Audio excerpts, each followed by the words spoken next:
اچھا قیوم صدیقی صاحب، آپ سے میں نے ایک سوال جو ہے وہ ذرا کرنا ہے جس کا تعلق ہے یہ جو اب مسلم لیگ نون آج کل کہہ رہی ہے کہ نیب کو ختم کر دیا جائے. پیپلز پارٹی نے بھی اس کی آواز میں آواز ملائی ہے کیونکہ سپریم کورٹ کے جج صاحبان جسٹس مقبول باقر صاحب اور مظہر عالم میاں خیل صاحب کا ایک ورڈکٹ آ گیا ہے، تو اس کی بنیاد پہ کہہ رہے ہیں کہ جی اب نیب کو ختم کر دیا جائے، اور کہہ رہے ہیں بڑی لینڈ مارک ججمنٹ ہے. مجھے یاد ہے کہ جب نواز شریف صاحب نے 2017 میں جی ٹی روڈ مارچ کیا تھا تو اس کو آپ کور کر رہے تھے، اور اس مارچ کے دوران وہ جو باتیں کرتے تھے اور اس کے بعد بھی وہ جو باتیں کرتے رہے تو ان کے کچھ جو ایم این ایز تھے وہ ڈسکوالیفائی بھی ہو گئے تھے. تو اس وقت جو مسلم لیگ نون کا نیریٹو تھا وہ کیا تھا، ذرا دیکھیے. شخص کے خلاف بھی کنٹمپٹ لگی، اس کو بھی عدالت نے 2 دنوں کے بعد بلایا ہے. اور یہ ہمارا، آپ جانتے نہیں شخص کو، جانتے ہو کہ نہیں؟ اب اس کی باری آ گئی ہے. کہاں ہے ہمارا وہ دانیال عزیز؟ کہاں؟ اس کے خلاف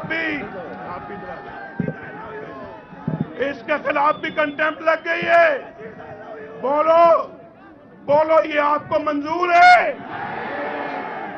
فیصلہ دانیال، فیصلہ چودھری طلال، فیصلہ آ گیا آپ کے سامنے.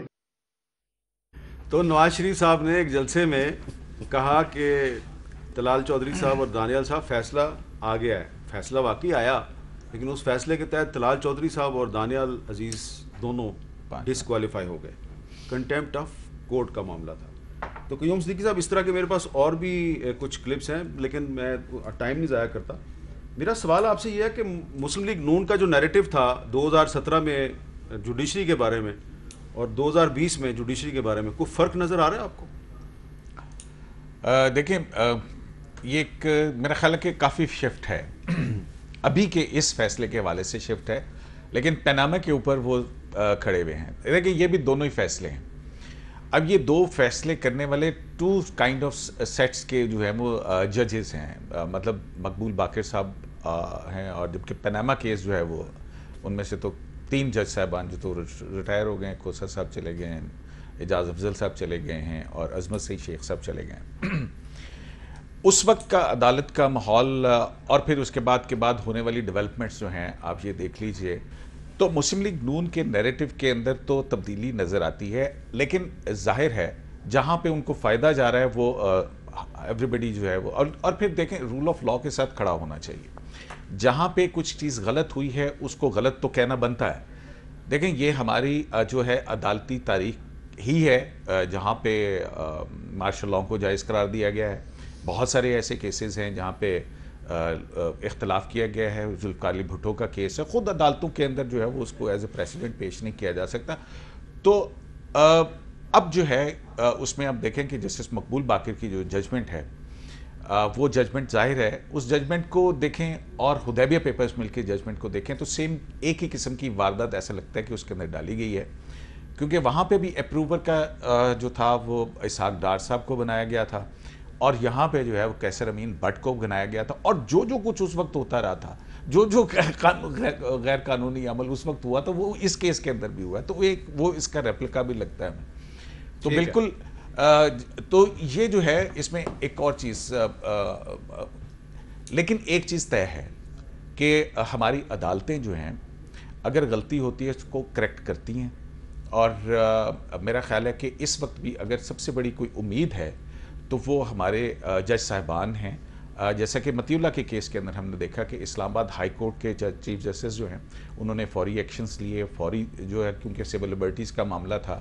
اور اب سپریم کورٹ آف پاکستان بھی سول لبرٹیز کے معاملے کے اوپر ان کے مجھے تو توقع یہی ہے کہ اعلیٰ عدلیہ جو ہے سول لبرٹیز کے حوالے سے ہمیشہ انہوں نے کانسٹیٹیوشنل اور فنڈامنٹل رائٹس کو گارنٹی کیا ہے. اور آج بھی جو ہے چیف جسٹس آف پاکستان جو ہیں انہوں نے کہا کہ یہ فنڈامنٹل رائٹس کا معاملہ ہے، بہت ہی ہمیں کنسرن ہے اس کے اوپر، اور یہ بنانا ریپبلک نہیں ہے، اور یہ کوئی بنانا ریپبلک تھوڑی ہے. اچھا، اب آخر میں شہباز گل صاحب، بہت سے لوگ یہ جاننا چاہ رہے ہیں کہ وزیر اعظم عمران خان صاحب نے اپنے جو اسپیشل اسسٹنٹس تھے، معاونین خصوصی اور مشیران، ان کے ایسٹس کو پبلک کیوں کروایا ہے؟ کیا صرف کسی صحافی کی خواہش تھی، یا عمران خان صاحب نے 2011 میں بھی اپنے جو تمام قریبی ساتھی تھے ان کے ایسٹس ڈکلیئر کر کے اور ویب سائٹ پہ لگائے تھے، تو یہ ان کی ایک پرانی خواہش تھی جس کو انہوں نے پورا کیا ہے. اس سے آپ کو اچیو کیا ہوا ہے؟ تو کنٹروورسی آپ کے پیچھے لگ گئی ہے.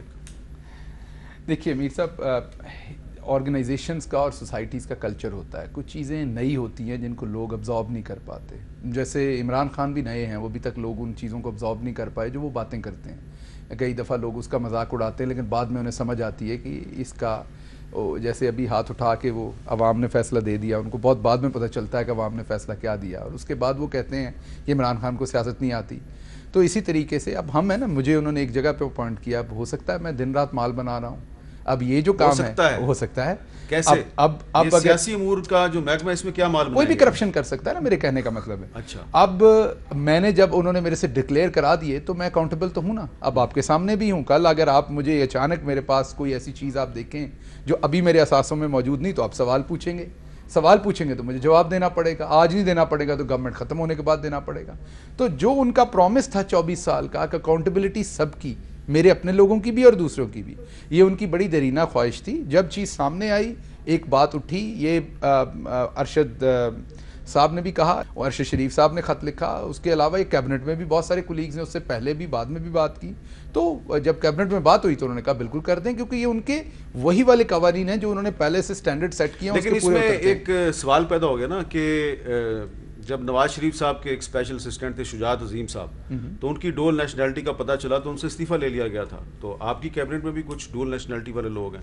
اگر تو قانون کہتا ہے کہ استعفیٰ لینا چاہیے تو فوراً لینا چاہیے، اگر قانون نہیں کہتا تو نہیں لینا چاہیے. سپریم کورٹ استعفیٰ لے چکی ہے شجاعت عظیم صاحب سے. اور زلفی بخاری صاحب جو ہیں وہ سپریم کورٹ سے ان کا کیس اعتزاز احسن صاحب نے لڑا اور وہ بیٹھے ہوئے ہیں اسپیشل اسسٹنٹ پہ، اور اسٹیٹ منسٹر بھی ہیں. تو آپ کو قانون کو یہ قانونی بات ہے. میں یہ جو ڈول نیشنلٹی کی جو بار ہے یہ پارلیمنٹیرینز کے اوپر ہے، پارلیمنٹ ارکان قومی یا سینٹ اسمبلی جو ہے وہ. اور اگر قانون میں ایسی چیز کل کو ہم لے آتے ہیں تو بالکل ریزائن دے دینا چاہیے. قانون بدلنے کیونکہ عمران خان صاحب تو مطالبہ کرتے ہیں. نہیں، میں تو الٹ بات کہوں گا. حالانکہ میرے پاس دوسری شہریت نہیں ہے، میرے پاس صرف پاکستان کی شہریت، لیکن میں یہ کہوں گا کہ جو دوسری شہریت والے انہیں الیکشن لڑنے کی اجازت ہونی چاہیے.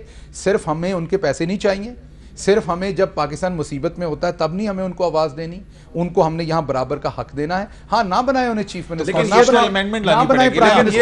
آپ 5 7 10 ایک بات مانیں آپ کانسٹیٹیوشنل امینڈمنٹ لانی پڑے کہ پاکستان کو ایک بات آپ لوگ مانیں کہ زر مبادلہ بھیجتے ہیں اوورسیز پاکستانیز، ان کی بہت بڑی کنٹریبیوشن ہے، لیکن زیادہ زر مبادلہ جو لوگ بھیجتے ہیں وہ مڈل ایسٹ سے لوگ بھیجتے ہیں. بالکل، امریکہ سے، انگلینڈ سے، کینیڈا سے نہیں اتنا زر مبادلہ آتا، تو پھر اس لیے وہاں پہ بیٹھے ہوئے لوگ ذرا زیادہ ہمیں احسان جتاتے ہیں. اور وہاں پہ شہریت نہیں مل سکتی ان کو. احسان جتانا اس لیے کہ ان کو انہوں نے بڑی بات کر دی پتے کی کہ وہاں کیونکہ شہریت نہیں تو وہ کچا گھر ہوتا ہے، اس لیے وہ واپس بھیجتے ہیں.